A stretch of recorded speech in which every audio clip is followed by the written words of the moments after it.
السلام عليكم ورحمة الله وبركاته. الحمد لله رب العالمين، والعاقبة للمتقين، والصلاة والسلام على رسوله سيدنا محمد وعلى آله وصحبه أجمعين. أما بعد، أعوذ بالله من الشيطان الرجيم. بسم الله الرحمن الرحيم. يا أيها النبي إنا أرسلناك شاهدا ومبشرا ونذيرا وداعيا إلى الله بإذنه وسراجا منيرا. وقال النبي صلى الله عليه وسلم: لا يؤمن أحدكم حتى أكون هواه تبعا لما جئت به. صدق الله العظيم وصدق رسوله النبي الكريم. اللهم صل على سيدنا محمد وعلى آل سيدنا محمد وبارك وسلم وكرم عليه. அளவிலா அருளும் நிகரிலா அன்பும் கொண்ட எல்லாம் அல்ல அல்லாஹ்வின் திருநாமம் போற்றி ஆரம்பம் செய்கின்றேன். சாந்தியும் சமாதானமும் ஈருலக சர்தார் அகிலத்தின் அருட்கொடை பிரபஞ்சத்தின் பேரொளி நம் உயிரிடம் மேலாகிய கண்மணி நாயகம் ஹஜ்ரத் முஹம்மது ரசூலுல்லாஹ் ஸல்லல்லாஹு அலைஹி வஸல்லம் அன்னவர்களின் மீதும் அன்னாரின் அடிச்சுவற்றை பின்பற்றி வாழ்ந்து வழிகாட்டிய உத்தம சத்திய சஹாபாக்கள், தாபிஈன்கள், தபஅத் தாபிஈன்கள், அவுலியாக்கள், நாதாக்கள், ஷுஹதாக்கள், குறிப்பாக பரக்கத்து நிறைந்த ரபீஉல் அவ்வல் மாதத்தின் இறுதி ஜுமாவில் அல்லாஹ்வுடைய இல்லத்தில் சங்கமித்திருக்கிற நம் மக்கள், உலக மூமின்கள் அனைவர் மீதும் அல்லாஹ்வின் பேரருள் என்றென்றும் நின்ற நலவிருத்தமாக. ஆமீன். அல்ஹம்துலில்லாஹ். கண்ணியத்திற்கும் மரியாதைக்கும் உரிய அல்லாஹ்வின் நல்லடியார்களே, அருமையான மூமின்களே, சகோதரர்களே, அல்லாஹ் ஜல்ல ஜலாலுஹு முழு மனித சமுதாயத்திற்கும் நிரந்தர வழிகாட்டியாக மனித சமூகத்தின் வாழ்வின் எல்லா நிலைகளிலேயும் பின்பற்றுவதற்கு தகுந்த தலைமையாக நபிகள் நாயகம் ஸல்லல்லாஹு அலைஹி வஸல்லம் அன்னவர்களை அல்லாஹ் நமக்கு அருளாக தந்திருக்கிறார். அல்லாஹ்வுடைய ரசூல் அருமைநாயகம் ஸல்லல்லாஹு அலைஹி வஸல்லம் சொல்லுவார்கள், ஒவ்வொரு மூமினுடைய மனோநிலையும் நான் கொண்டு வந்ததை பின்பற்ற வேண்டும் என்ற விருப்பம் அவர்களுக்கு ஏற்படாத வரை முழுமையான மூமினாக அவர்கள் மாற முடியாது என்று அருமைநாயகம் ஸல்லல்லாஹு அலைஹி வஸல்லம் நமக்கு கற்றுத்தருகிறார்கள்.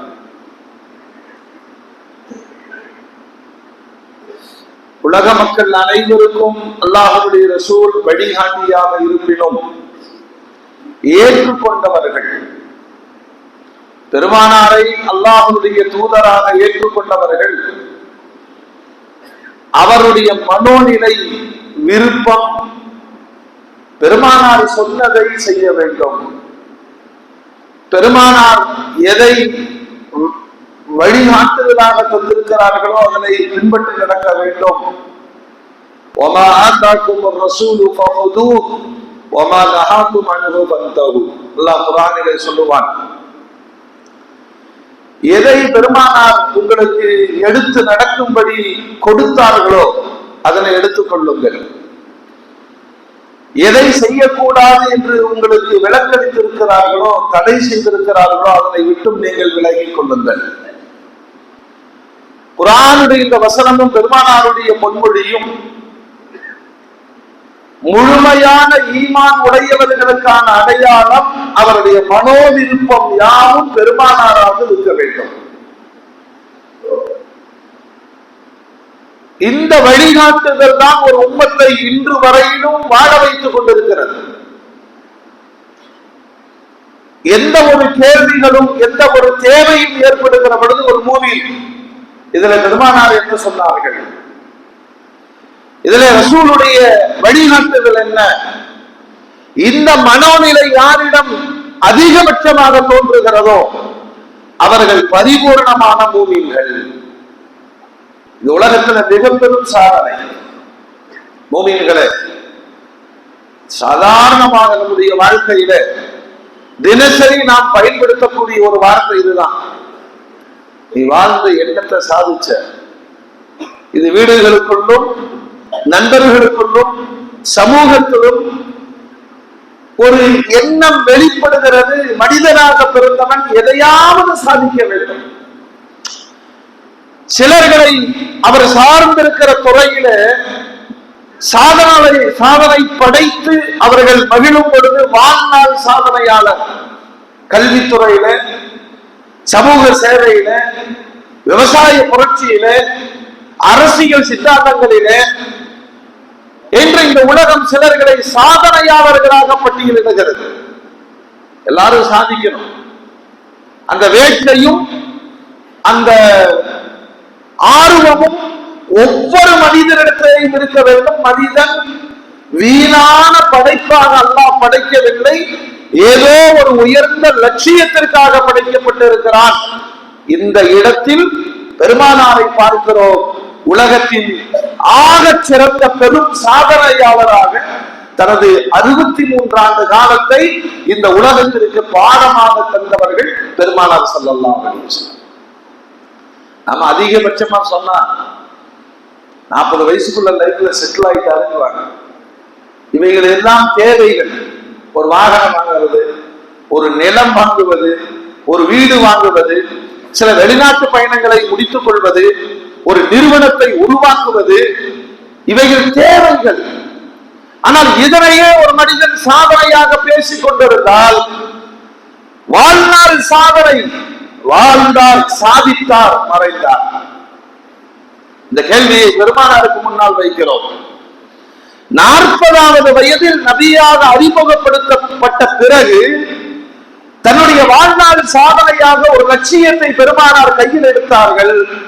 நான் பிறந்திருக்கிற, நான் சார்ந்திருக்கிற இந்த அரேபிய தீபகற்பம் முழுவதும் ஷைத்தான் வழிபட மாட்டார், ஷைத்தான் வழிபடும் பொருளாக இருக்க மாட்டான். அதாவது ஷைத்தானை இந்த அரேபிய தீபகற்பத்தில் இருந்து ஒழிக்காமல் நான் செல்ல மாட்டேன். இதுதான் பெருமானாருடைய லட்சியம். அவங்களுடைய பாஷையில சொன்னா ஷைத்தான் வணங்கப்பட மாட்டான். அப்படின்னா அந்த மண்ணில் முழுக்க முழுக்க ஷைத்தானுடைய ஆக்கிரமிப்பு நிரம்பி வழிந்தது. மூட நம்பிக்கைகளால், சமூக சீர்கேடுகளால், பொருளாதார பின்னடைவுகளால், அரசியல் சூழ்ச்சிகளால், ஒட்டுமொத்த ஒரு சமூகத்தினுடைய சீர்கேடுகளை ஷைத்தானை விரட்டுவதின் வழியே நான் சாதிக்க போகிறேன் என்று களம் இறங்கியவர்கள் பெருமானார் ஸல்லல்லாஹு அலைஹி வஸல்லம். மொத்தம் 23 ஆண்டு கால வாழ்வு. யாரையோ பார்த்து நம்முடைய ஹேர் ஸ்டைலை மாற்றிக் கொள்கிறோம் இல்லையா, நம்முடைய செப்பலை அந்த விதை தேர்வு செய்கிறோம், அணிகலன்கள், நம்முடைய உடைகள் இல்ல. பெருமானாரை ரோல் மாடலாக நீங்கள் பாருங்கள். மிக பெரும் சாதனையாளர். அவர்களுடைய வாழ்நாள் லட்சியமாக இருந்தது ஷைத்தானை பின்பற்றி நடக்கிற ஒருவர் கூட இந்த மண்ணில் இருக்கக்கூடாது என்று நினைத்தார்கள். 63வது வயதில் அதை நிறைவு செய்துவிட்டுதான் அல்லாஹ்விடம் பயணப்பட்டார்கள். நம்மள்கிட்ட இருக்கிற ஷைத்தானை விரட்ட முடியுமா? இரத்த நாளங்கள் முழுவதும் ஷைத்தான் ஓடிக்கொண்டே இருக்கிறான். நம்மளையே கட்டுப்படுத்த முடியல, நம் சிந்தனைகளை கட்டுப்படுத்த முடியவில்லை. நம்மை சுய பரிசோதனை செய்து சீர்திருத்திக் கொள்வதற்கான சிந்தனைகள் வருகிற பொழுது வாழ்க்கை முடிந்திருக்கும். இதுதான் நம்முடைய பலகீனமான நிலை. உலகம் முழுவதும் ஷைத்தானை விட்டும் சுத்தப்படுத்துதல் என்ற சாதனையை பெருமானார் தொடங்கும் பொழுது இதை சொல்றாங்க. உங்களுடைய உடம்புல ரத்தம் எங்கெல்லாம் பாய்கிறதோ அங்கெல்லாம் ஷைத்தான் பாய்கிறார். ரசூலுல்லாஹ் அவன்கிட்ட இருந்து பாதுகாப்பு, அவனிடமிருந்து பாதுகாப்பு, நோன்பின் வழியே ஷைத்தானை தடுங்கள் என்று பெருமானார் சொன்னார். அடிக்கடி நோன்பு வச்சா இந்த ஷைத்தானிய உணர்வுகள் எல்லாம் தடுக்கப்பட்டுவிடும். இந்த பேச்சின் உச்சத்தில் கேட்பார்கள், யா ரசூலுல்லாஹ் உங்கள்கிட்டையும் ஷைத்தான் இருக்காங்கல்ல, உங்களிடத்திலும் ஷைத்தான் ஓடத்தானே செய்கிறான். அல்லாஹ்வுடைய ரசூல் சொல்லுவாங்க, ஆமா உண்மைதான், நான் கோபிக்கிறதா இல்ல, ஆனால் என்னுடைய ஷைத்தான் முஸ்லீம் ஆகிவிட்டான், என்னுடைய ஷைத்தான் என்னுடைய கட்டுப்பாட்டிற்குள் வந்து விட்டான், நான் சொல்வதை அவன் கேட்பான். பெருமானாருடைய லட்சியம் ஷைத்தான் வணங்கப்படக்கூடாது, அல்லாஹ் மட்டுமே வணக்கத்திற்குரியவன். இதை நிலைநாட்ட பெருமானார் எடுத்த லட்சியத்தின் தொடக்கம் மக்காவில் 13 ஆண்டு காலம்.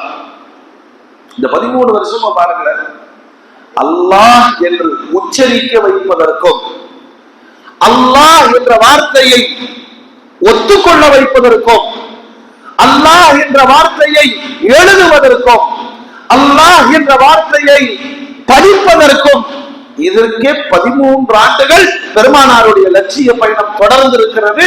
அதனுடைய உச்சகட்டம் பெருமானார் கொல்லப்பட வேண்டும் என்ற முடிவுக்கு வந்த பொழுது இடமாற்றத்தை தேர்வு செய்தார். நாம் ஒரு 13 வருஷத்துல என்ன சாதிக்க முடியும்? இந்த 13 ஆண்டு காலம் ஆக மிக குறைவான 100 கணக்கில் மட்டுமே அன்றைக்கு முஸ்லிம்கள் இருந்தார். விரல் விட்டு எண்ணுகிற அளவுக்கு. இவங்க எல்லாம் யாரு? அல்லாஹ் இந்த வார்த்தையை மொழிவதற்கும் உச்சரிப்பதற்கும் எழுதுவதற்கும் பயந்து பயந்து நடுங்கி ஒதுங்கி வாழ்ந்த ஒரு கூட்டம். ஒரு 100 பேர்ல ஷைத்தானை நீக்கிவிட்டார்கள் பெருமானார். அவங்க மிக தெளிவாக சொன்னாங்க, எங்களை படைத்தவன் அல்லாஹ், வணக்கத்திற்குரியவன் அல்லாஹ், நாங்கள் பிரார்த்தனை செய்வதும் அல்லாஹ், நாங்கள் கடைபிடிப்பதும் அல்லாஹ்வுடைய சட்டங்கள். ஷைத்தானை விட்டு வெறும் சில 100 நபர்களை காப்பாற்றி கொண்டு வந்த சாதனை 13 ஆண்டு கால சாதனை. நம்ம வாழ்க்கையில யாரையாவது அல்லாஹ் என்று சொல்ல வைத்திருக்கிறோமா? யாரையாவது ஒருவரை, அது பூமியாக இருந்து பாதை மாறி வாழுகிற ஒருவரை ஏதோ ஒரு கோணத்தில் பூமியின்களே 13 ஆண்டு காலமும் அல்லாஹ்வுடைய ரசூல் இந்த அல்லாஹ் என்று சொல்ல வைப்பதற்கு எவ்வளவு பெரிய போராட்டங்களை அவர்கள் சந்தித்திருப்பார்கள். ஒரு கட்டம் வந்தது, தாருன் நதுவாவில் ஒன்று கூடினார்கள். இவருடைய பிரச்சாரம் நம்முடைய சமூகத்திற்கு எதிரானது, நம் நம்பிக்கைகளுக்கு எதிரானது, கொன்று விடலாம். அல்லாஹ்வுடைய ஆணைப்படி மதீனாவிற்கு புறப்பட்டு வந்தார்கள் பெருமானார் ஸல்லல்லாஹு அலைஹி வஸல்லம். இந்த மதீனாவுடைய வாழ்வு சாதனையினுடைய உச்சகட்டம். வெறும் 10 ஆண்டுகள். இதை நாம யோசிக்கணும். குறிப்பாக இளைஞர்கள், நான் பிறந்ததே லா இலாஹ இல்லல்லாஹ்வை நிலைநாட்டுவதற்கு என்ற லட்சியத்தை முதலில் நாம் உணர வேண்டும். நம்மளையே அல்லாஹ் படைச்சான், நம்ம ஜாலியா இருக்கணும், பைக் ஓட்டணும் இல்லையா, அப்படியே மேம்பாலத்துல வீலிங் பண்ணிட்டா வாழ்நாள் சாதனை அப்படிங்கிற மனோநிலையில் இருக்கிற இளைஞர்கள் விதவிதமான ஹேர் ஸ்டைல் வைப்பதன் மூலம் எதையோ சாதித்து விட்டதாக தங்களை தாங்களை ஏமாற்றிக் கொள்ளுகிற அந்த இளமை. யோசிக்கணுமா இல்லையா? நான் ஏன் பிறந்தேன், எதற்காக அல்லாஹ் உயிரோடு வாழ வைத்துக் கொண்டிருக்கிறான், என்னிடமிருந்து ரப்பை எதனை எதிர்பார்க்கிறான்? குறைந்தபட்சம் லா இலாஹ இல்லல்லாஹ்வை என்னிடமிருந்து இன்னொரு நபருக்கு இடம்பெயர செய்தல், இதையாவது நான் செய்திருக்கிறேனா? இந்த நெற்றி அல்லாஹ்விற்காக சுஜூது செய்து அந்த சாதனையை வெளிப்படுத்தி இருக்கிறேனா? ஷைத்தானை என் அருகாமையில் நெருங்க விடாமல் பாதுகாப்பு வளையத்தை நான் ஏற்படுத்தி இருக்கிறேனா? இத்தனை கேள்விகள் வருதா இல்லையா? 10 ஆண்டுகளில் பெருமானாருக்கு கிடைத்த மிகப்பெரிய ஒரு வாய்ப்பு, ஒரு சுதந்திர பூமியாக மதீனா கிடைத்தது. எல்லாரும் சொல்றாங்களே இல்லையா, நமக்கு ஒரு பிளாட்ஃபார்ம் வேணும், களமாடுவதற்கு, சாதிப்பதற்கு. பெருமானாருக்கு கிடைத்த பிளாட்ஃபார்ம் அது. மதீனாவில் வந்து இறங்கிய உடனே முதல் வேலையாக பள்ளிவாசலை எழுப்பினார்கள் பெருமானார். ஏன்னா ஒரு ஊருடைய வளர்ச்சியும் ஒரு சமூகத்தினுடைய கட்டமைப்பும் மஸ்ஜிதுகளில் இருந்துதான் உருவாக்கப்பட வேண்டும். நமது முன்னோர்கள் ரொம்ப கவனமா இருந்தாங்க. இப்பொழுதும் இருக்கு, ஆனா நோக்கம் வேற. சைட்டு விற்கணும்னா இங்க பள்ளிவாசலுக்கு இடம் ஒதுக்கப்பட்டிருக்கு அப்படின்னு விளம்பரத்தோடு வியாபாரத்தை முன்னிலைப்படுத்துகிற மனோநிலை. ஆனால் பெருமானார் முதலாக ஒரு பள்ளிவாசலை உருவாக்கிய பிறகு அந்த சமூகத்தை கட்டமைக்கிறார். பார்த்தார்கள், 7 தெருக்களை கொண்ட குக்கிராமம் மதீனா இல்லையா? மெஜாரிட்டியாக இஸ்லாத்தை ஏற்றுக்கொண்ட மக்கள், மைனாரிட்டியாக யூதர்கள், நெருப்பு வணங்கிகள், கிறிஸ்தவர்கள், இன்னும் சில அடிமை சமுதாயங்கள் எல்லாரையும் கூப்பிட்டாங்களே. மஸ்ஜித் நபவிக்கு எல்லோரையும் அழைத்தார்கள். இது நம்முடைய மதீனா. உலகத்தின் ஆக சிறந்த அரசியல் சாதனையாளராக பெருமானார் வெளிப்பட்ட இடம் மதீனா. இது நம்ம மதீனா. இந்த வார்த்தையை அழுத்தம் திருத்தமாக பெருமானார் சொன்னார். இது நம்ம மதீனா, இதனை பாதுகாப்பது நம் எல்லோருக்குமான பொறுப்பு அப்படின்னு ரொம்ப அழகா சொன்னாங்க. நான் வணக்கத்திற்குரியவன் அல்லாஹ் ஒருவன் மட்டுமே என்ற அழைப்பின் அழைப்பாளராக நான் வந்திருக்கிறேன். நீங்க வேற கோட்பாடுகள் கொள்கையில இருந்தால் உங்களை நான் வற்புறுத்த மாட்டேன். தன் செய்திகளை சொல்வதோடு பிற சமூகத்தினுடைய மத சுதந்திரத்தை மிக அற்புதமாக கையில் எடுத்தார்கள் பெருமானார். நீங்கள் பார்சிகளாக இருங்கள், நெருப்பு வணங்கிகளாக இருங்கள், வேணும்னா இங்கே தொழுவுங்க, இங்க யாராவது இருங்கள், ஆனால் வணக்கத்திற்குரியவன் அல்லாஹ் என்ற செய்தியை சொல்ல வந்த இறை தூதர் நான். உங்களுக்கு உங்கள் மதத்திற்கான சுதந்திரம் உண்டு. அதை தாண்டி எல்லோரும் நாட்டு மக்கள் என்ற அந்த ஒருங்கிணைப்பை பலப்படுத்திய பெருமானார் இந்த சிறுபான்மை சமூகத்தில் இருந்த பயத்தை போக்கினார்கள். முகம்மதினால் நமக்கு எந்த கெடுதலும் ஏற்படாது. எவ்வளவு ஒரு அற்புதமான அரசியல்.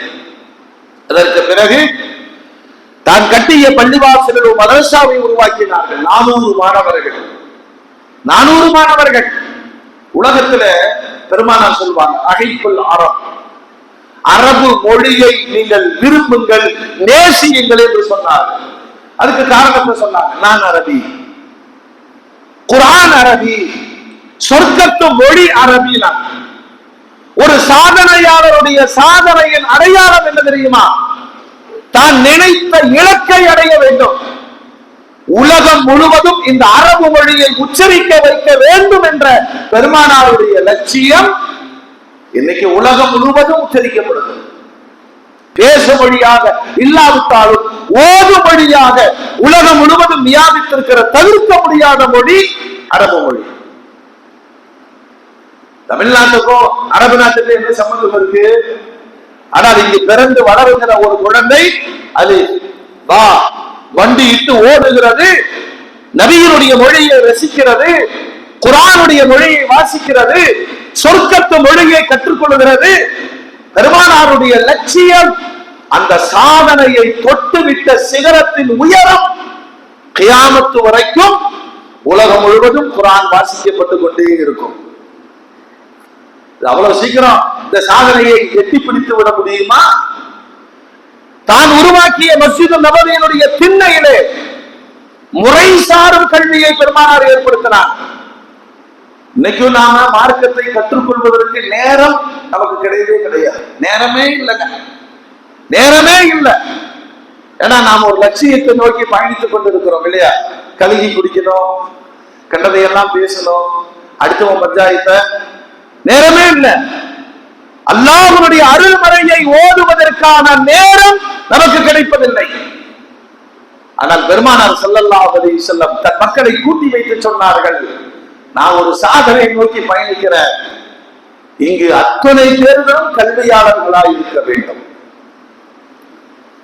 சொல்ல போனா ஒவ்வொரு பள்ளிவாசல்லையும் ஒரு ஸ்கூல் நடக்கணுங்கிறதா பெருமானாருடைய கனவு. ஒரு பள்ளியிலும் சொல்லுங்க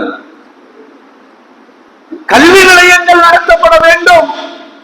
பெருமானாருடைய காலத்திலே உலகியல் கல்வி, மார்க்க கல்வி அப்படி எல்லாம் கிடையாது. ஒரே கல்வி தான். எந்த கல்வி யார் படைத்தவன் என்ற அறிவை தருமோ அது சரியான கல்வி. எந்த கல்வி யாரை வணங்க வேண்டும் என்று சொல்லித் தருகிறதோ அது சரியான கல்வி. எந்த கல்வி ஒழுக்க மரபுகளை முன்வைக்கிறதோ அது சரியான கல்வி. அப்படி ஒரு கல்வியை தொடங்கி வைத்த பெருமானார் அட்மிஷன் யாரு தெரியுமா? 80 வயசு, 70 வயசு, 40 வயசு வியாபாரிகள், விவசாயிகள், மாற்றுத்திறனாளிகள், குடும்பம் இல்லாதவர்கள், குடும்பம் உடையவர்கள், பலதரப்பட்ட மக்களை ரொம்ப அழகாக இலகுவான முறையிலே இந்த கல்வியை கொண்டு போய் சேர்ப்பதற்கு பெருமானார் எடுத்த முறை முறைசாரும் கல்வி. இன்னைக்கும் நிறைய சகோதர சமூகத்துல பார்த்தீங்கன்னா இந்த கல்வி தேடலில் பல துறைகளை ஒரே நேரத்தில் கற்றுக்கொள்கிற மாணவர்கள். காலையில எழுந்திருச்சு நேரமா ஒரு கிளாஸ் அட்டெண்ட் பண்ணுவார், காலேஜுக்கு போவார், ஈவினிங் காலேஜில் எதையாவது எக்ஸ்ட்ரா படிப்பார், மொழிகளை கற்றுக்கொள்வதற்கு பயணிப்பார். ஒரு நல்ல திறமையான மாணவர், சாதிக்க வேண்டும் என்ற மாணவர் 4 துறைகளில் ஒரே நாளில் பயணிக்கிற நேரமும் சூழ்நிலையும் ஆர்வம் உடையவர்களுக்கு கிடைக்கத்தான் செய்கிறது. எனக்கு படிக்கிறதுக்கே நேரம் இல்லைங்க, ஓதற்கே நேரம் இல்லைங்க. அப்படி ஒரு சமூகத்தை பள்ளிவாசலுக்குள் கட்டி போட்ட பெருமானார் அவங்களுக்கு சொன்னாங்க, ஒன்னும் பிரச்சனை இல்லை, வேலைக்கு போறவங்க போய்க்கங்க, போயிட்டு வந்து யார் ஓதிக்கொண்டிருக்கிறார்களோ அவர்களுக்கு நீங்கள் பொருளாதார உதவி செய்யுங்கள், அவர்களிடம் நீங்கள் கற்றுக்கொள்ளுங்கள். முறை வைத்து எல்லோரும் கற்க வேண்டும். வேலைக்கு போகணும், நான் எப்படி படிப்பேன்? அல்லாஹ்வுடைய ரசூல் சொன்னாங்க, நீ வேலைக்கு போ, போயிட்டு வந்து இவர்கிட்ட படிச்சுக்கோ, இவர் நாளைக்கு வேலைக்கு போகட்டும், அவர் சம்பாதித்து வந்து பாதையை தரட்டும். அந்த மனங்கள் எப்படி ஏற்றுக்கொண்டது? கல்விக்காக ஒரு நாள் விட்டு ஒரு நாள் இவர் வேலைக்கு போவார், ஒரு நாள் அவர் வேலைக்கு போவார், ஒரு நாள் இவர் கற்றுக்கொள்வார், மறுநாள் அவர் கற்றுக்கொள்வார். அல்லாஹ்வுடைய ரசூல் வயசு வித்தியாசம் இல்லாமல் தான் தனக்கு கிடைத்த களத்தை கல்வித்தளமாக பயன்படுத்தி ஆண் பெண் சிறார்கள் பெரியவர்கள் வேறுபாடு இல்லாமல் 100 விழுக்காடு கல்வியை அந்த 10 ஆண்டுகளில் நிறைவு செய்தார்கள் பெருமானார். இன்னைக்கு உலக நாடுகள்ல 100% கல்வியில நிறைவு பெற்ற நாடுகளோ மாநிலங்களோ இல்லை. குறைந்தபட்சம் 80ல வந்து இருக்கிறார். 100 விழுக்காடு. அது என்ன கல்வி? அது என்ன கல்வி? அது யாரா எழுதி வச்ச புத்தகத்தை வாசித்து விட்டு கேட்கிற கேள்விகளுக்கு பதில் எழுதி மார்க்கின் அடிப்படையில பயணிக்கிற கல்வி அல்ல. அது மனதின் ஆழத்தை தொட்டு அவர்களுடைய மனங்களை மாற்றி எடுக்கிற கல்வி. அதாவது குர்ஆன் அல்லாஹ் சொல்றான், இவ்வளவு மனித கொடூரமான மனங்கள் இப்படி இருக்குமா? பெண் குழந்தை பிறந்து விட்டால் உயிரோடு புதைத்துக் கொள்ளுகிற கடினமான மனம். அப்ப அந்த மனநிலை எப்படி இருந்துச்சு அப்படின்னா, பொட்ட பிள்ளை பிறந்த அவமானம், அதை இன்னொருத்தருக்கு கட்டி கொடுக்கிறோம், அதுக்கு ஏராளமான சிரமங்கள். இன்னொருத்தர் வந்து என்ன மருமகன் சொல்லி எனக்கு பக்கத்துல உரிமையோடு நிற்பது, அது எனக்கு ஒவ்வாமையை ஏற்படுத்தும். இதெல்லாம் அறியாமை. இந்த அறியாமை வெறி கொண்டதாக இருந்தது. ஏன் இவ்வளவு தூரம் போகணும்? பெண் குழந்தை பிறந்து விட்டால் உயிரோடு புதைத்து விட வேண்டியது தானே. அல்லாஹ் குர்ஆன்ல சொல்வான், வைதல் மௌஊதத்து சுயிலத், மறுமை நாளில் உயிரோடு புதைக்கப்பட்ட பெண் சிசுக்களை எழுப்பி அல்லாஹ் கேட்பான், பிஐயி தம்பின் குதிலத், என்னமா நீ பாவம் செஞ்ச, ஏன் கொல்லப்பட்டாய்? அல்லாஹ்வுடைய ரசூல் முழு மூச்சாக பெண்களை வாழ வைப்பதற்காக ஒரு களத்தை ஏற்படுத்தி யாரெல்லாம் புதைக்க நினைத்தார்களோ அந்த பெண் குழந்தைகளை வாங்கி வளர்த்தி ஆளாக்கி மனமுடித்து கொடுத்த ஒரு சாதனை தனியாக பெருமானாருடைய வரலாற்றில் 100க்கும் மேற்பட்ட உயிர்களை பாதுகாத்து வாழ வைத்திருக்கிறார்கள் பெருமானார். எல்லாத்துக்கும் சொன்னாங்க, அல் பின்து பரக்கா, பெண் பிள்ளை பரக்கத்து தான். பரக்கத்துனா என்ன பாய்? பரக்கத்துனா என்ன? நமக்கு தெரிஞ்ச ஒரே பரக்கத்து பாக்கெட் பரமா இருக்கணும். பெருமானார் சொன்னது வாழ்க்கையினுடைய அபிவிருத்தி, வீடு சுபிட்சமா இருக்கும், கல்வி குளிர்ச்சியாக இருக்கும். பெண் குழந்தைகள், அந்த வார்த்தை என்ன தெரியுமா? அந்த பரக்கத்தை தொலைச்சிடாத.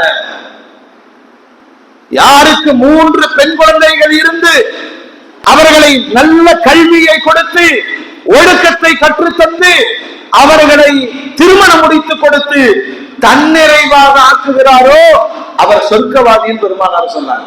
ஒன்னே ஒருத்தர் எதிர்த்து கேட்டார், 2 பிள்ளைகள் இருந்தா அவரும் சொர்க்கவாதி, ஒத்த பிள்ளைகள் ரெடி பண்ணி இருந்தா அவரும் சொர்க்கவாதி. இந்த பெண்களை வாழ வைப்பதில் இருக்கிற சிரமங்களை அல்லாஹ்வுடைய ரசூல் இந்த சமூகத்திற்கு அபிவிருத்தி அடையாளமாக தந்து இந்த கல்வி தந்த புரட்சி அது. பெருமானார் ஏன் ஒரே ஆசிரியருங்க, ஒரே ஆசிரியர் பெருமானார், ஒரே சிலபஸ், ஒரே கல்லூரி. நம்ம காலத்துல நினைச்சு பார்க்க முடியுதா? காலேஜ் படிக்கிறான், ஸ்பெல்லிங் கூட்டி படிக்கிறதுல தப்பு வருது. கணக்கு எவ்வளோடான்னு கேட்டா கால்குலேட்டர் வச்சுதான் போட தெரியுது. இது கல்வியினுடைய மந்த நிலை. ஒரு 100 விழுக்காடு வாழ்வியல் தத்துவங்களை, விழிப்புணர்வை தருகிற கல்வியை 10 ஆண்டுகளில் பெருமானார் கொடுத்து விட்டு முடித்தார்கள் என்பதல்ல, தொடர செய்தார்கள். ஹிஜ்ரி 400 வரையிலும் உலகத்துல கல்வின்னு சொன்னா இன்றைக்கு எப்படி சகோதர கிறிஸ்துவ சமூகத்துல போய் நாம கைகட்டி நிக்கிறோமோ, எல்லா எஜுகேஷன் சென்டரும் அவங்க கையில்தான், மெடிக்கல் டிபார்ட்மெண்ட் அவங்க கையில்தான், சர்வதேச அளவுல.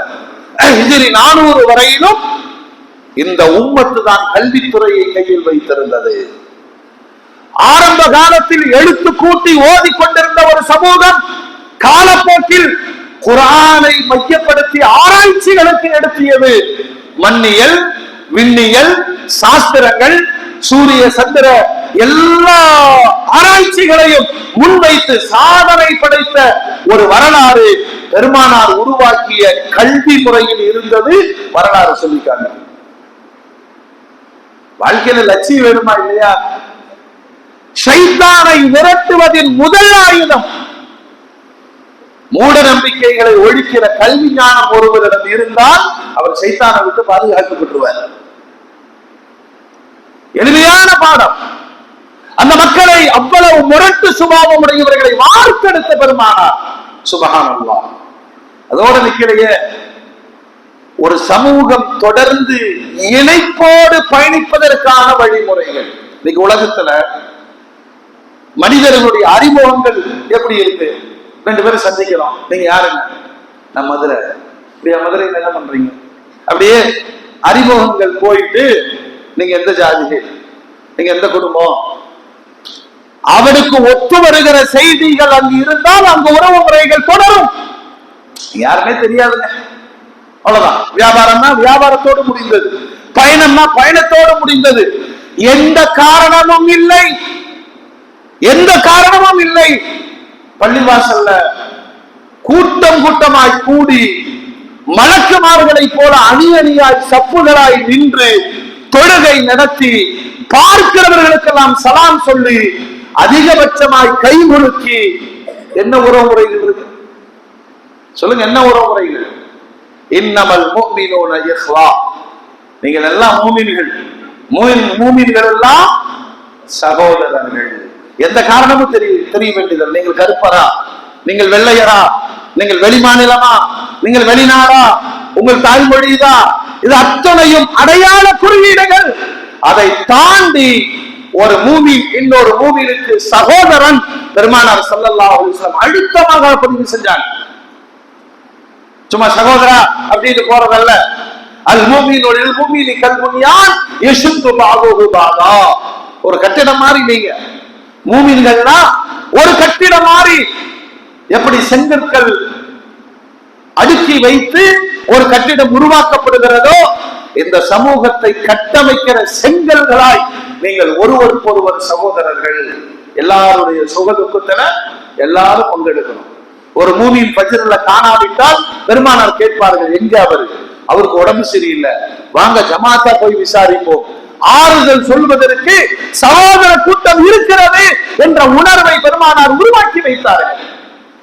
இன்னொரு சொன்னார், உடம்பு மாறி மூமின்கள், உடம்பு மாறி மூமின்கள். இந்த உடம்பில் ஏதாவது ஒரு இடத்திலே நோய் ஏற்பட்டு வேதனை ஏற்பட்டால் அந்த வேதனையை உடல் முழுவதும் தாங்கிக் கொள்வதை போல சக முஸ்லிமுக்கு சக மூமினுக்கு ஏற்படுகிற எல்லா தீமைகளுக்காக சமுதாயமே கண்மடிக்க வேண்டும் என்று பெருமானார் ஸல்லல்லாஹு அலைஹி வஸல்லம் சொன்னார். இங்க இருந்துட்டு இஸ்ரேலுடைய கொடூரமான அந்த நடவடிக்கைகளை கண்டிக்கிறோம் இல்லையா? பாலஸ்தீன் மக்களுக்காக பரிதவித்து போகிறோம். அந்த ஈமானிய உணர்வு, ஈமானிய சகோதரத்துவ உணர்வு, யாரோ அடிச்சுட்டு போறாங்க, யாரோ செத்துட்டு போறாங்க, அப்படி அல்ல. பெருமானார் 10 ஆண்டுகளில் உருவாக்கிய சகோதரத்துவம், அல்லாஹ் அக்பர். வாழ்நாள் சாதனையாளர் அப்படின்னு பெருமானார புகழ்ந்து விட்டு கடந்து போகிற செய்தி அல்ல, நாம் வாழ வேண்டிய பின்பற்ற வேண்டிய மகத்தான வழிகாட்டுதல் பெருமானார். நாம வாழ்நாள் முழுவதும் என்ன சாதிச்சிருக்கிறோம், என்ன சாதித்திருக்கிறோம்? இந்த கேள்வி பெருமானாரை நேசிக்கிற ஒவ்வொருவருடைய உள்ளத்திலேயும் எழ வேண்டும். நான் என்ன சாதிக்கிறேன்? குறைஞ்சது ஒரு பையனை பார்த்து, எப்ப இப்படி நகம் வச்சிருக்கிற, சைத்தா இதுல குடியிருப்பானாமே, சுன்னத்தான முறையில நகத்தை விட்டு பெருமானாருடைய உபதேசம் உன்னிடமிருந்து இன்னொருவருக்கு இடமாறி அங்க ஒரு செயல் நடக்கும் என்று சொன்னால் குறைந்தபட்ச சின்ன அற்ப சாதனையாவது நபிக்காக நீங்கள் செய்திருக்கிறீர்கள். அது ஹதீஸ மீண்டும் ஞாபகப்படுத்தின பெருமானார் சொல்லுகிறார்கள், உங்களுடைய ஆர்வம், உங்களுடைய மனோ எதிர்பார்ப்பு நானாக இருக்க வேண்டும். அப்பதான் நீங்க மூமின். நானாக இருக்க வேண்டும். எத்தனை பேருக்கு இந்த உணர்வு இருக்கிறது? என்னை வழி நடத்துபவர் பெருமானார், எனக்கு சொல்லித் தருபவர்கள் பெருமானார், எனக்கு ஆலோசனை தருபவர்கள் பெருமானார், சரியான தீர்வு பெருமானாரிடமிருந்து கிடைக்கிறது. நான் கொண்டு வந்ததை விரும்பாத வரை நீங்கள் மூமினாக ஆக முடியாது என்று பெருமானார் சொன்னார். எனவே மூமின்களே, ஒரு 10 ஆண்டுகளில் பெருமானார் எடுத்த சாதனைகளை கொஞ்சம் நாம் பயணிப்பதற்கு பாடமாக எடுத்துக்கொள்ளணும். கல்வித்துறையில நாம் என்ன செஞ்சோம்? படிச்சிருக்கணும், பட்டதாரியா இருக்கணும், ஸ்கூல் நடத்தணும், கல்லூரி நடத்தணும் இல்ல. ஒரு படிக்கிற பையனை ஆர்வம் மூட்டி நன்றாக படிக்க வைப்பது கூட சாதனை தான் இல்லையா? அவனுக்கு சிறந்த கல்லூரியை தேர்வு செய்து தருவது ஒரு சாதனை. இதப்படி ஃபியூச்சர் நல்லா இருக்கும். இப்ப இருக்கிற கல்வி முறை முழுக்க முழுக்க கமர்ஷியல். எல்லாரும் சொல்லிக் கொடுக்கிற ஐடியா, எந்த சப்ஜெக்ட் இதுல ஃபியூச்சர் இருக்கு, இதுக்கு வெளிநாட்டு வாய்ப்பு இருக்கு, நல்ல சேலரி இருக்கு. நல்ல மனிதனை உருவாக்கி தருகிற, நாகரிகத்தை தருகிற பண்பாட்டு கல்வியை சொல்லி தருவதில் யாருக்கும் அங்கு ஆர்வம் பிறப்பதில்லை. அல்லாஹ்வுடைய ரசூல் மனிதனை மனிதனாக வாழ வைக்கிற கல்வியை, இந்த கல்வி எப்படிப்பட்ட கல்வி தெரியுமா? பெருமானாருடைய கல்வி தாயை பார்க்கிற பொழுதெல்லாம் என் சொர்க்கம் என்ற உணர்வை அவனுக்கு ஊட்டிய கல்வி. தந்தையை பார்க்கிற பொழுதெல்லாம் என் சொர்க்கத்தை தீர்மானிப்பவர் என்ற உணர்வை தருகிற கல்வி. மூத்தவர்களை காணுகிற பொழுதெல்லாம் எனக்கு துஆ செய்யக்கூடியவர்கள் என்ற உணர்வை தருகிற கல்வி. எப்படிப்பட்ட கல்வி அது? அல்லாஹ் அக்பர். 10 ஆண்டுகளில் 100 விழுக்காடு வயது வித்தியாசம் இல்லாமல் மொழியியல் ரீதியாக எல்லோரையும் ஒரு கல்விக்குள் இணைத்த பெருமானார் இன்ன வரையிலும் ஏதாவது ஒரு இடத்தில் உலகம் முழுவதும் பெருமானாருடைய கல்வி ஓதப்பட்டுக் கொண்டிருக்கிறது, பேசப்பட்டுக் கொண்டிருக்கிறது, நடைமுறைப்படுத்தப்பட்டுக் கொண்டிருக்கிறது. வாழ்நாள் சாதனையாளர் என்றால் பெரும் சாதனைக்கு சொந்தக்காரர் பெருமானார். இந்த மாதிரி சகோதரத்துவம் நீங்க ஏற்படுத்துங்களேன். இங்கே நம்ம பாக்குறோம், பள்ளிவாசலை விட்டு வெளியில போங்க, ஒரு இணைப்புக்கு என்னெல்லாம் செய்யறாங்க. ஒரு நற்பணி பண்றோம்னு தொடங்குறாங்க இல்லையா? அதுல ஒரு 10 பேர் இருப்பான், அவ்வளவுதான். சண்டை வந்துடும். அதே பேர்ல இன்னொரு நற்பணி மன்றம் உருவாகும். குடியிருப்போர் நலச்சங்கன்னு ஆரம்பிப்பாங்க, அங்க நலமே நடக்காது. இணைப்பை நீங்கள் சாத்தியப்படுத்துங்களேன். அருகில் இருக்கிற அண்டை அயலார்களை, சரி நாங்கள்லாம் கிளாஸ் சேர்ந்து ஒன்னா ஒரு யூனியனை உருவாக்கி நாங்க செயல்பட போறோம். 10 நாள்ல காணா போயிடும். ஆனால் மூமின்கள் அனைவரும் சகோதரர்கள். இந்த உணர்வை வாங்கொலியின் வழியாக பெருமானார் இணைக்கிறார்கள். 5 நேர தொழுகைக்கு வர்றவங்க யாரு, எந்த ஊரு, அவங்க அத்தா அம்மா யாரு, பரம்பரை என்ன, தரவாடு என்ன, எதுவுமே தெரியாது. அதனால அவரை நேசிக்கிறோம், கை கொடுக்கிறோம். உடல்நலம் சரியில்லாவிட்டால் அவரை விசாரிக்கிறோம், தேவைப்பட்டால் உதவி செய்கிறோம். இது எப்படி சாத்தியப்பட்டது? இது எப்படி சாத்தியப்படும்? பெருமானார் உருவாக்கிய இந்த சகோதரத்துவம், நீ ஒரு மூமின், அவர் ஒரு மூமின், மூமினும் மூமினும் சகோதரர்கள், நீங்கள் நேசிக்க வேண்டும். அவர்களுக்கான இறை கடமை பெருமானார் சொன்னாங்க, பார்த்தால் சலாம் சொல்லு.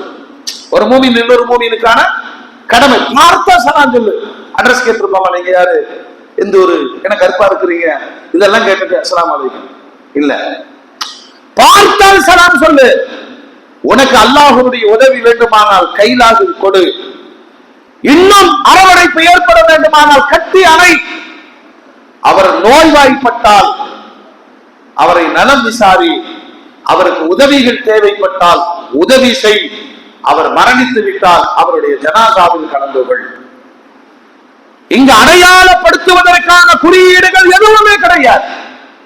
அவர் வெள்ளையரா, கருப்பரா, அவர் பணக்காரரா, ஏழையா, அவர் படித்தவரா, பாமரரா, அவர் அரசியல்வாதியா அல்லது சாதாரண மனிதரா, தேவைகள் இல்லை. மூமி என்ற ஒரே ஒரு அடையாளம். விழுந்து விழுந்து பார்க்கிறார். என்னங்க நீங்க சொந்தக்காரா, என்னங்க இப்படி கேட்டீங்க? நானும் அவரு ஒன்னா பதில் தொழுகைக்கு போவோம். 40 வருஷம் இந்த நட்பு நீடிக்கிறது.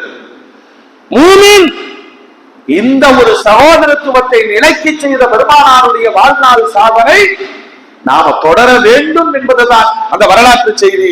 அது மாத்திரமல்ல, அல்லாஹ்வுடைய ரசூல் தனக்கு குர்ஆன் நெஞ்சத்தில் வழங்கப்பட்டது. பெருமானாருக்கு அலா கல்விக பிஇذنில்லாஹ், பெருமானாருடைய சாதனையை பாருங்கள்.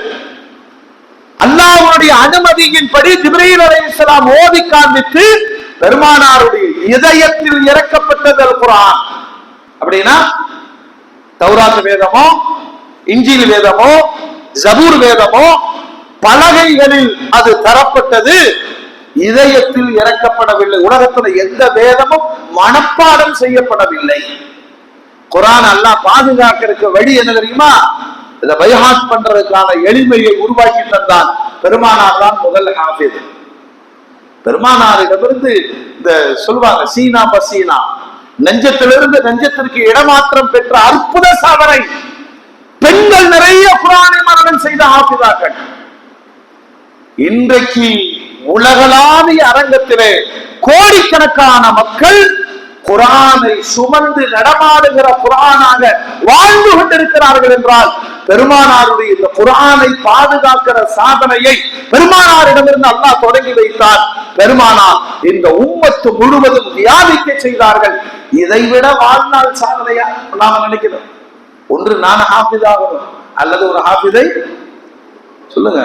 இதுக்கெல்லாம் எந்த தடையும் கிடையாது. நீ படிச்சுக்கிட்டே இரு, காலேஜுக்கு போயிட்டே இரு, சம்பாதிச்சுட்டே இரு.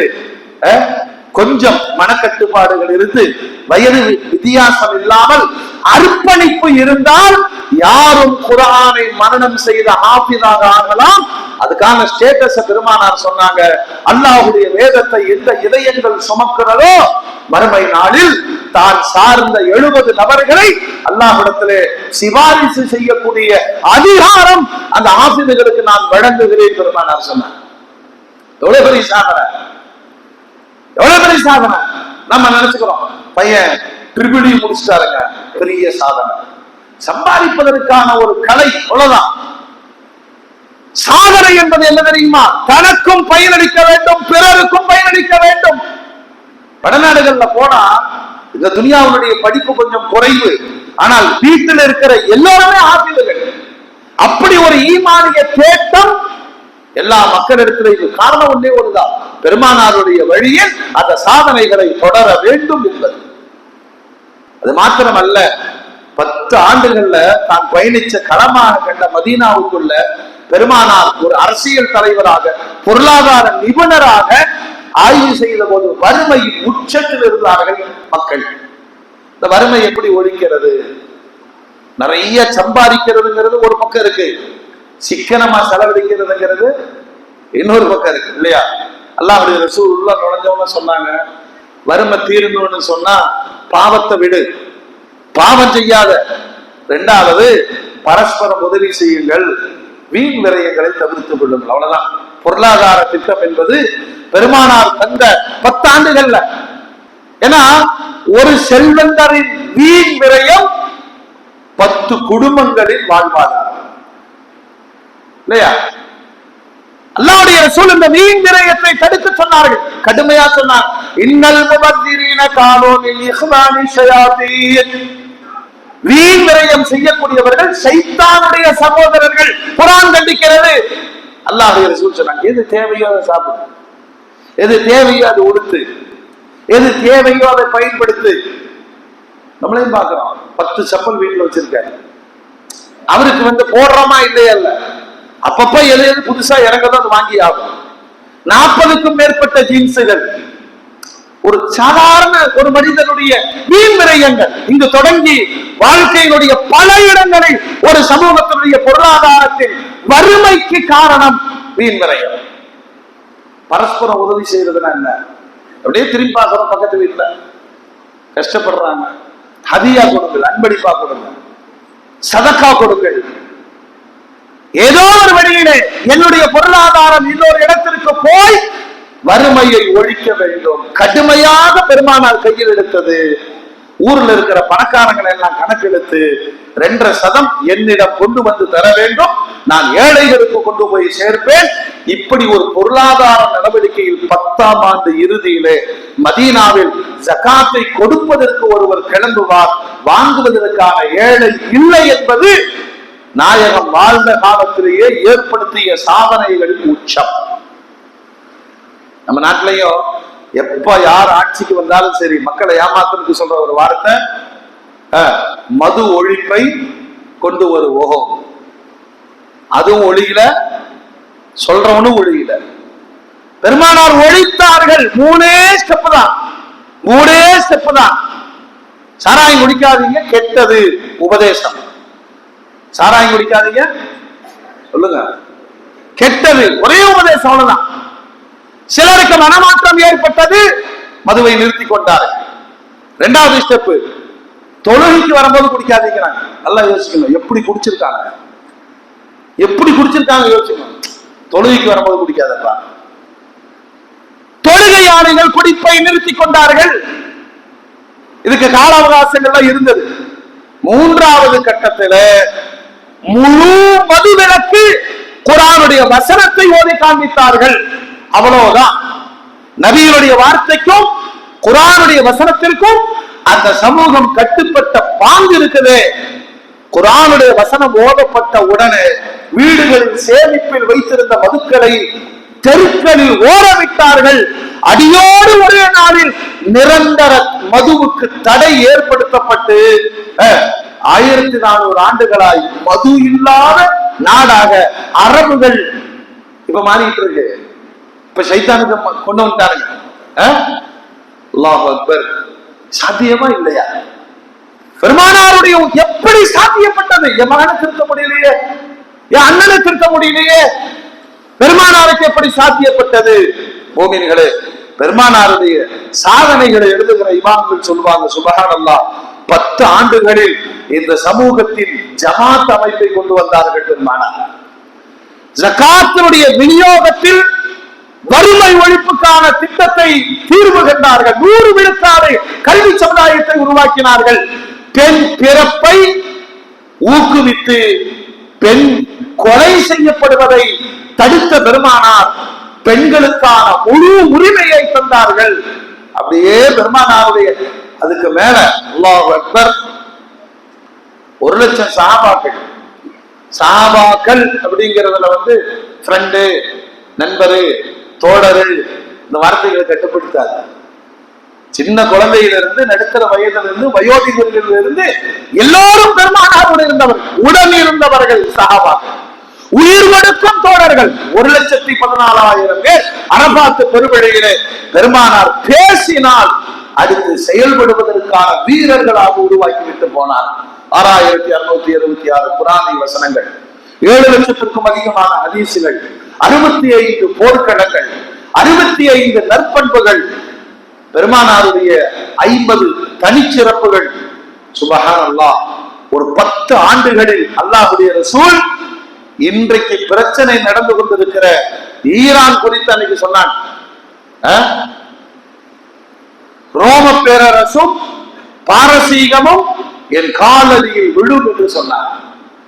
அசைக்க முடியாத வல்லரசு சாதாரணமாக சொல்லிவிட்டு போனார்கள். நான் கட்டமைத்த கல்வி, நான் கொடுத்த அரசியல் சீக்கிரமா என் காலடியில் விழும். நாங்க உமர் நாயகத்தினுடைய காலத்துல இந்த நீண்ட கால ரோம பேரரசும் பாரசீகமும் சரிந்து போய் கைசர் கிஸ்ரா 1ஆம் 2ஆம் 3ஆம் எல்லாம் அழிஞ்சு போய் ஆட்சி மாற்றம் ஏற்பட்டு ரோமும் பாரசீகமும் இதெல்லாம் தான் ஈரான் ஈராக் சேர்ந்த பகுதிகள் இல்லையா? அனைத்தும் உமர் நாயகத்தினுடைய காலத்திலே இஸ்லாத்தை ஏற்றுக்கொண்டு ஒரு கம்பீரமான இஸ்லாமிய பேரரசை கண்ட வரலாறும் 10 ஆண்டுகள்ல உள் கலவரங்களினால் பறிபோன வரலாறுகளையும் யோசித்து பார்த்து இஸ்ரேல் பாலஸ்தீன் மக்களின் மீது தொடுக்கிற கொடூரமான தாக்குதலில் அடுத்த கட்ட நகர்வாய் உலகம் அச்சத்தோடு ஈரானின் மீது நடக்கிற போர் தாக்குதல் குறித்து கவலையோடு இருக்கிறது. ஆனால் பெருமானார் ஸல்லல்லாஹு அலைஹி வஸல்லம் 65 போர்ல வரலாற்று புள்ளி விவரங்கள் சொல்லுது. மொத்தமே 1009 உயிரிழப்புகள் தான். காரணம் வன்முறை அல்லாது, தாக்க வந்தவர்களை தடுத்த நேரத்தில் ஏற்பட்ட உயிரிழப்பு. அவ்வளவுதான். எல்லாவற்றிலும் சாதனை படைத்த பெருமானாரை வாசிப்பதுதான் வாழும் தலைமுறைக்கு கடமை. வாசிப்பதோடு நின்று விடாமல் பெருமானார் தான் நமக்கான நிரந்தர வழிகாட்டி. அந்த வழியில் நின்று நாமும் சாதிக்க வேண்டும் என்ற உணர்வை வாழும் தலைமுறையும் வளரும் தலைமுறையும் பெற வேண்டும். வல்ல ரப்புல் ஆலமீன் அத்தகைய நபி நேசர்களாய் வாழ்வதற்கும் அல்லாஹ்வின் பொருத்தத்தை பெறுவதற்கும் அல்லாஹ் நம் அனைவருக்கும் தௌஃபீக் செய்வானாக. வா ஆகிரு தஅவானா அனில் ஹம்துலில்லாஹி ரப்பில் ஆலமீன்.